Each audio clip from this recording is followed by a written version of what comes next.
Los colombianos hicieron un gran esfuerzo y le apostaron a la Asamblea Constituyente de lograr una nueva carta fundamental para dirigir los destinos de todos los colombianos y de igual manera sus instituciones. Dentro de esos artículos quedó el artículo 30 sobre el problema de lo que tiene que ver con el ejercicio, las garantías de la actividad sindical. Pero tenemos un gran problema a nivel de nuestro país, que una cosa es lo que se escribe y otra cosa es lo que se hace, otra cosa es la realidad. Porque por normas tenemos mucho, pero desafortunadamente no se aplica.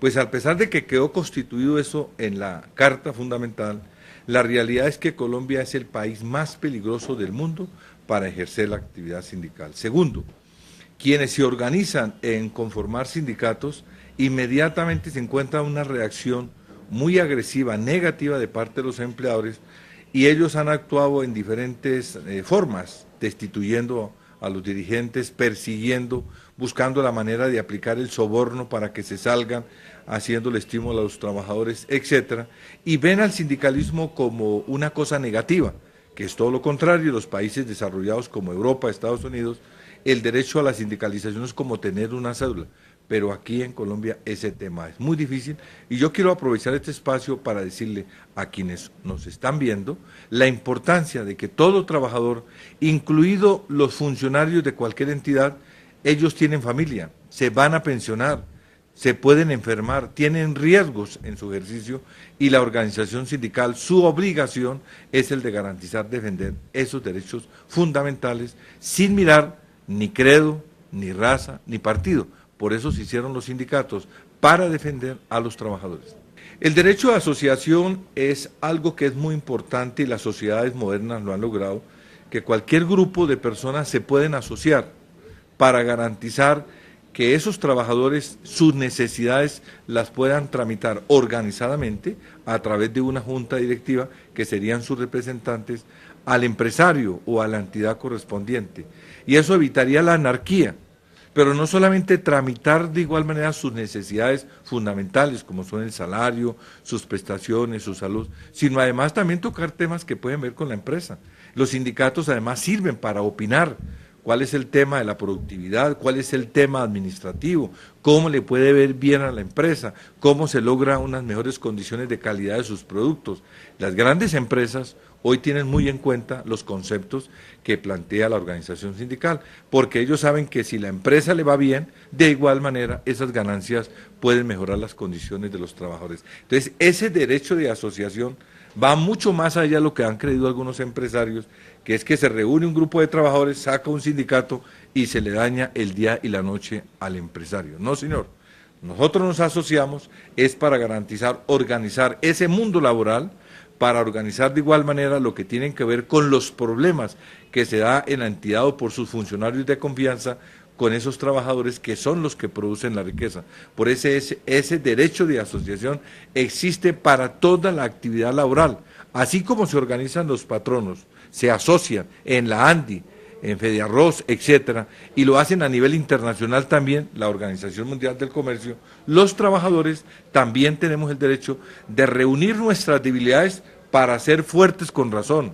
Nos reunimos y nos asociamos para garantizar expresar nuestras ideas y para aquellos que son débiles en esa unidad podamos expresarle a los empresarios nuestras fortalezas y de igual manera nuestras necesidades. El empresario, un hombre con un sentido humanista, con un sentido progresista, un demócrata, ha entendido que los trabajadores se pueden organizar y han logrado a través de las convenciones colectivas han logrado tramitar sin ningún problema esas necesidades y hoy gozan de una paz laboral, gozan de un entendimiento, de unas buenas relaciones entre el sindicato y de igual manera los empresarios. Cuando nosotros hablamos del sindicato no hablamos de la junta directiva, hablamos del conjunto de los trabajadores. Entonces eso ha permitido que de igual manera los problemas laborales que se tienen, los riesgos profesionales, las mismas inquietudes de algunos trabajadores que incumplen, que no tienen la calidad de la responsabilidad ni el sentido de pertenencia, por justa causa, por razones de verdad, el mismo sindicato ha manifestado, señor empresario, usted tiene la razón, esta persona no cumple con su deber, porque es que el sindicalismo no está para alcahuetear tampoco los malos trabajadores, las irresponsabilidades. No, eso no es así. Nosotros estamos porque nuestros derechos legalmente constituidos y de igual manera el bienestar de los trabajadores, tenemos unas obligaciones, pero también tenemos unos derechos. Y por eso le hemos dicho a los empresarios y estos que afortunadamente nos han atendido, allí no ha habido ningún problema. Pero esos son casos especiales. Podríamos contarlo con los dedos de nuestra mano. Bueno, primero está la Constitución Nacional, que es, digámosle, la carta, es la madre de todas las leyes, y de ahí se desprenden esa serie de actividades que es el derecho de asociación. Pero además de eso, la misma Constitución recogió una serie de elementos fundamentales, por ejemplo, el tema salarial, que debe ser un salario digno, debe ser móvil. Recogió de igual manera las pretensiones que tienen que ver con la parte prestacional, la estabilidad laboral, en fin. Ahí se recogieron lo que se llaman los derechos fundamentales, se recogieron en ese conjunto de cosas que debería de cumplirlos el Estado, que debería de garantizarlos para todos los colombianos. No debería de haber la protesta porque se supone que hay una responsabilidad del Estado de garantizarles eso.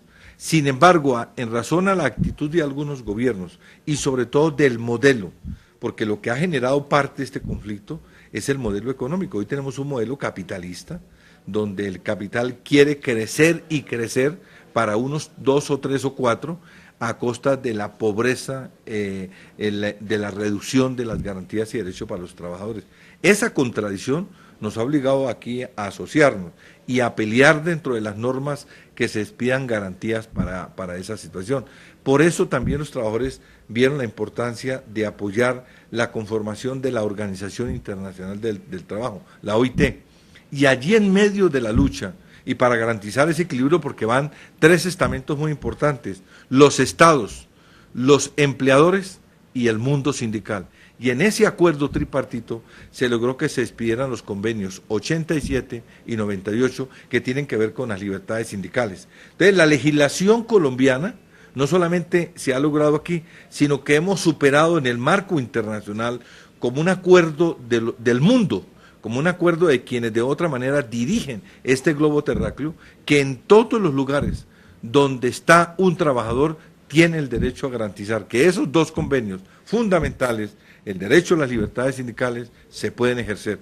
Y el mundo debe controlar eso, así como estamos en contra de la guerra, en contra de la injusticia y del hambre, entonces la OIT debe garantizar que en los países donde existan el derecho de los trabajadores a asociarse y un gobierno los atropella, ahí tenemos esa acción y eso ha servido. Entonces, esos convenios que se hacen, se refieren a la libertad sindical, que se refieren a la convención colectiva, que se refieren al tema de la salud como el convenio 102, ahora el que acabamos de aprobar sobre el trabajo doméstico, que es el 189. En fin, cada uno de estos convenios, porque son muchos, cada uno de esos convenios se han traído a nuestro país, porque se ha aprobado en la OIT, se han ratificado en el Congreso de la República y hacen parte del cuerpo constitucional que deben de cumplir los gobiernos. Desafortunadamente en Colombia, a pesar de que los ha ratificado, no se cumple. Pero además de esa situación que hemos hecho, para que vean ustedes el esfuerzo que han hecho los trabajadores, hemos logrado que además se sometan o se apliquen sanciones penales. El nuevo código, el Código Penal como tal, ha logrado establecer un artículo para garantizar que si hay una agresión, un impedimento de que usted se pueda asociar, que pueda construir su sindicato, y hay toda esta serie de sobornos, también se penaliza eso. Desafortunadamente, como en nuestro país, echa la ley, echa la trampa, o echa la justificación, encontramos que todas esas violaciones no se cumplen. Y a la realidad de hoy, si no hemos podido organizar los sindicatos, habiendo más de 20 millones de trabajadores en condiciones de poderse asociar, solamente el mundo sindicatos, habiendo más de 20 millones de trabajadores en condiciones de poderse asociar, solamente el mundo sindical en Colombia representa el 3.5%. Eso demuestra la debilidad de la aplicación de esos derechos, porque sería una garantía para que todos ustedes, ya sean mujeres, amas de casa, representa el 3.5%,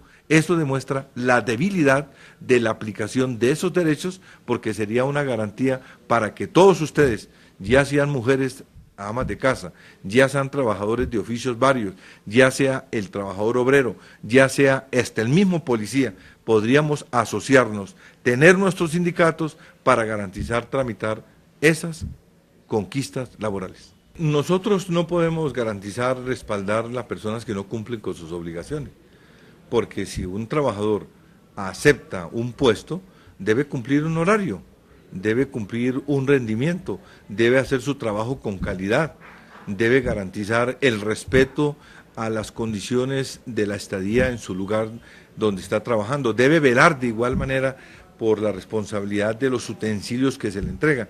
En eso hemos logrado también un grado de formación y educación, porque el hecho de tener nosotros unas reivindicaciones no da para destruir de igual manera los bienes o enseres que tiene la entidad, tenemos que hacerlo.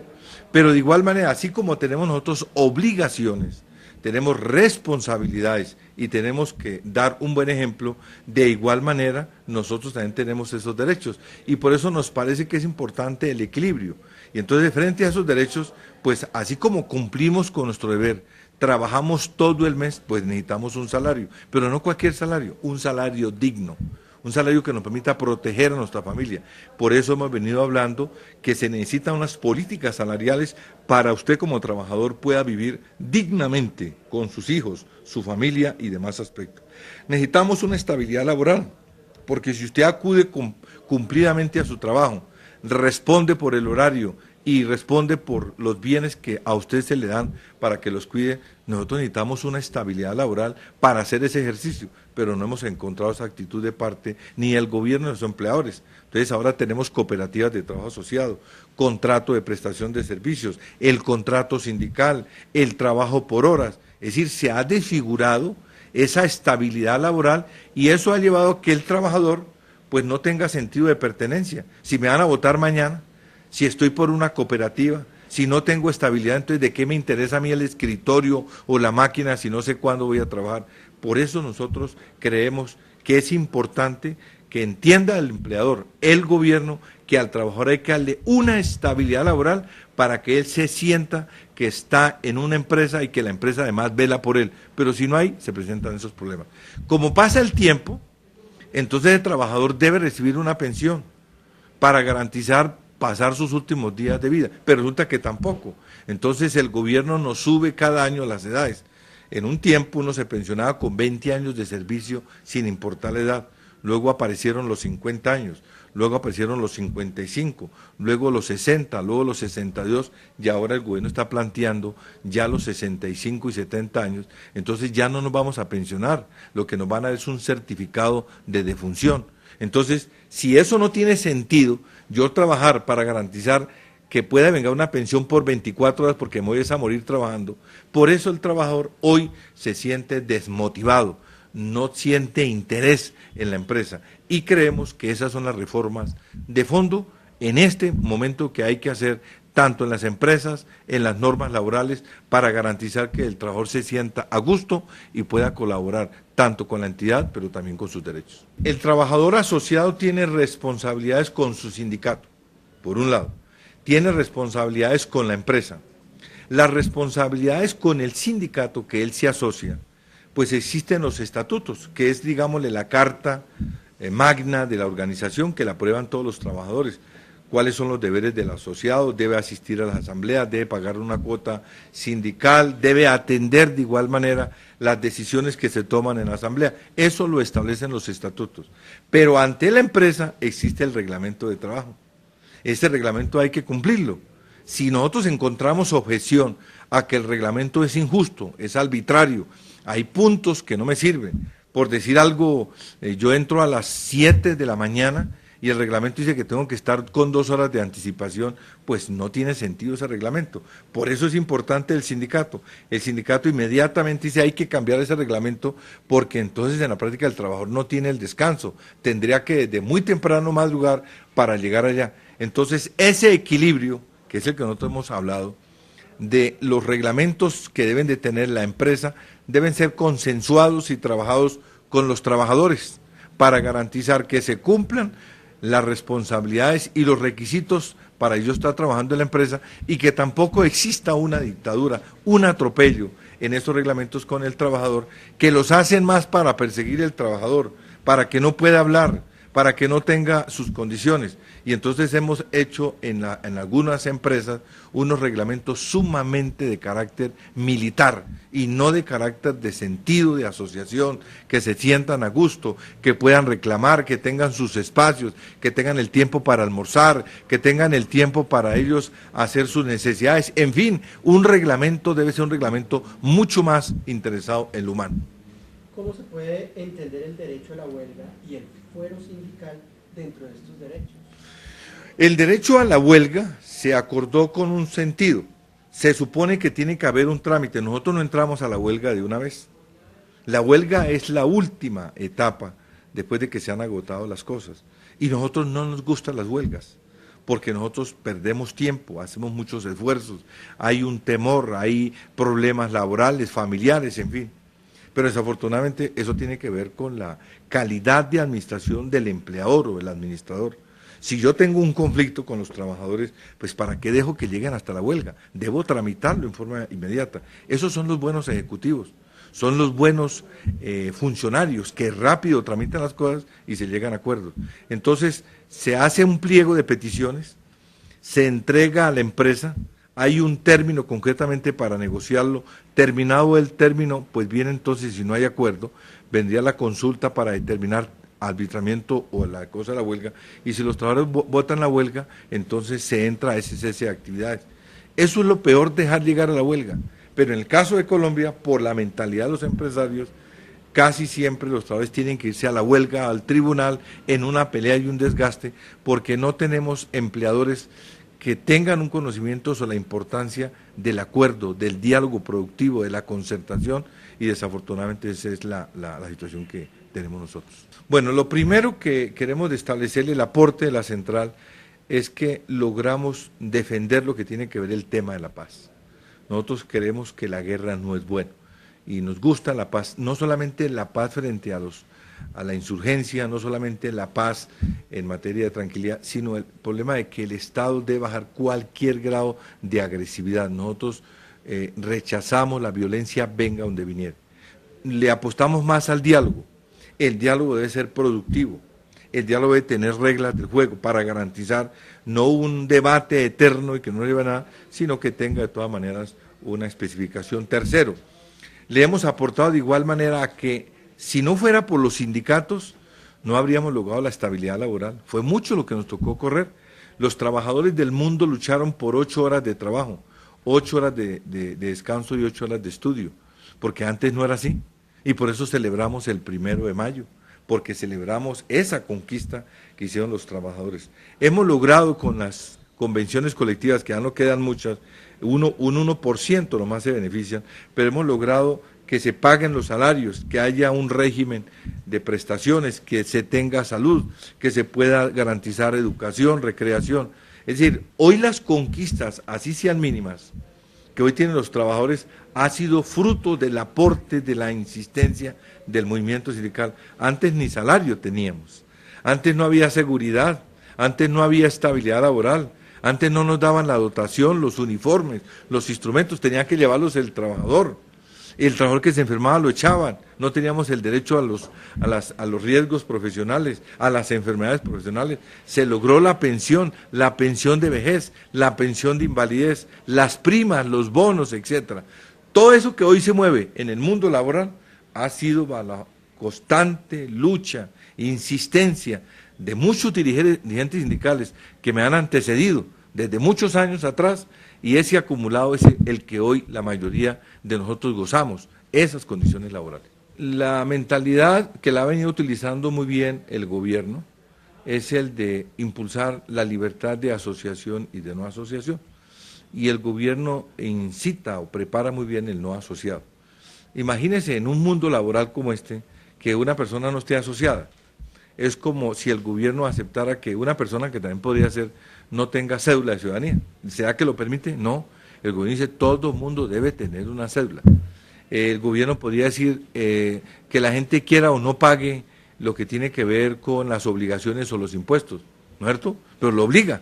Bueno, la asociación es una cosa importante. Yo no le hago mucha explicación al no asociado, porque es que nosotros no somos solos. Yo preguntaría, ¿una persona no asociada que tenga un problema laboral lo puede resolver? ¿Que tenga un problema de una calamidad doméstica solo lo puede resolver? ¿O que pueda resolver todas las injusticias que tiene? No lo puede resolver. Entonces le han vendido en este mundo que hay que garantizar el que quiera no asociarse. No, si tiene dificultades, digan dónde están las dificultades, pero todos debemos estar asociados. ¿Por qué? Porque nomás usted se asocia en la familia. Una familia no está aislada, una familia está el papá, la mamá y los hijos, y se asocian, desde ahí viene la organización de la familia. Si usted está trabajando, esa es una familia, en esa empresa usted es una familia. Y entonces se han inventado teorías como, los que son de confianza del patrono, y pareciera que no fueran trabajadores, ellos no deben de asociarse. Oficios varios que solamente entran y salen, no se pueden asociar. Y han logrado reducir el derecho de la asociación como si fueran solamente los obreros, los trabajadores, los que tienen eso, los que les toca estar allá a pico y placa, a pico y pala, los que deben de estar allá, y el resto no tienen. No, señor. Ya los países avanzados, como el caso de Suecia, está asociado hasta el embajador. Yo tuve aquí la experiencia con la embajadora de Suecia. Dice, yo pertenezco a mi sindicato, pago mi cuota, y cuando no estoy en mi país, cuando estoy en mi país, yo voy a mis asambleas y me llega mi periódico, me llega mi información, a través de mi correo electrónico me informan. Por eso no es bueno seguir impulsando la famosa libertad, que yo digo libertinaje, de los que tienen derecho a asociarse y de los que no, porque eso le saca más beneficio el patrono y se perjudica a los trabajadores. En este momento, la central, que está cumpliendo 25 años, tenemos una línea de acción. Nosotros estamos luchando por una verdadera democracia real con justicia social. Segundo, estamos luchando de igual manera porque hayan políticas de empleo que no existen. Es decir, vemos cada día el problema del empleo se ha convertido en una lucha muy grande porque no hay políticas. El gobierno no las desarrolla para no comprometerse, que le den la estabilidad al trabajador. Salen profesionales, salen médicos, salen abogados, salen periodistas y salen a la pelea. Y entonces ese acumulado de desempleados lleva a que las condiciones de trabajo sean cada vez más precarias, menos salario, menos garantías y mayor flexibilidad. Estamos luchando porque la salud sea una cosa universal, un derecho y no una mercancía, lo mismo que la educación como tal. Pero además de eso, que haya unas políticas salariales dignas, porque no es posible que en Colombia tengamos 4 o 5 grandes poderes económicos que son multimillonarios, no saben qué hacer con la plata, y una gran masa, que es la masa más pobre, 20 millones de pobres, 8 millones de indigentes, alrededor de 4 millones de desplazados, un 60% de la informalidad, y acaban de considerar a Colombia como el tercer país del mundo de mayor inequidad social. Entonces no es justo que siendo esta Colombia tan grande, con 2 ríos que atraviesan todo el país, con 2 mares, con esmeraldas, oro y petróleo, resulta que hoy tengamos el país de mayor inequidad, porque la mejor tierra la tienen 4 o 3 personas. La ganancia la tienen otras personas. Y esos señores llevan 25 años gobernando a nuestro país y no hay ni derechos ni garantías. Por eso en este momento, esta entrevista, acaban de tomarse los trabajadores de la salud, el Ministerio de la Protección Social, porque no hay 5 años gobernando a nuestro país y no hay ni derechos ni garantías. Por eso en este momento, esta entrevista, acaban de tomarse los trabajadores de la salud, el Ministerio de la Protección Social, porque no hay salud, ni mucho menos garantías para ello. Los petroleros están haciendo un paro porque les aplicaron garantías para ello. Los petroleros están haciendo un paro porque les aplicaron las cooperativas, desconocen la convención. En Santander están los de Puerto Wilches haciendo un paro, los palmeros, porque allí está la tercerización, les desconocen sus garantías laborales. Y mañana, jueves 10 de noviembre, marchan los estudiantes porque no tienen futuro, no van a tener esta estabilidad laboral, no van a tener una educación, y ellos están pidiendo que la educación es un derecho y no simplemente una mercancía. Primero, que todos los trabajadores estén asociados, hay que luchar porque todos estén. No me importa el cargo, pero hay que luchar por eso. 2, creo que hay 3 o 4 sindicatos. Hay 4 sindicatos. No es correcto. Debería existir un solo sindicato, porque la división a los trabajadores no nos hace daño. Debemos de luchar por un solo sindicato, porque eso nos permite ser más fuertes. nos permite garantizar poder reunir más ideas y llevarlas allá, garantizar que los recursos puedan dinamizar más la situación. Entonces mi mensaje es el de garantizar. Tercero, quiero felicitarlos porque haber logrado este espacio es para que vean los trabajadores que la convención colectiva y la negociación hemos logrado que ya tengamos un espacio de información para hablar sobre estos temas de sindicalización. Hace 5, 10 años esto era imposible. Hoy se ha logrado gracias a la lucha de los trabajadores, y miren la importancia de eso. Y sería proyectarnos ahora hacia el futuro. Si logramos un solo sindicato, deberíamos de a nivel nacional tener esa organización sindical para comunicarnos con otros trabajadores en América Latina y en el resto del mundo y garantizar, ojalá que esos trabajadores que cumplen un papel importante dentro del Estado, dentro de las funciones, puedan garantizar que además ustedes opinen, puedan ascender, sea el trabajador el que pueda ocupar cargos, porque conoce el oficio, conoce la situación, y de igual manera esto nos lleve a garantizar que el Estado en ese punto, en esa materia, en ese oficio, sea mucho más eficiente en la recaudación, en los impuestos, y que esos impuestos, que son los que pagan los trabajadores, se reviertan en beneficio de las grandes masas en servicios fundamentales, salud, educación, recreación, atención al adulto mayor y a la niñez colombiana.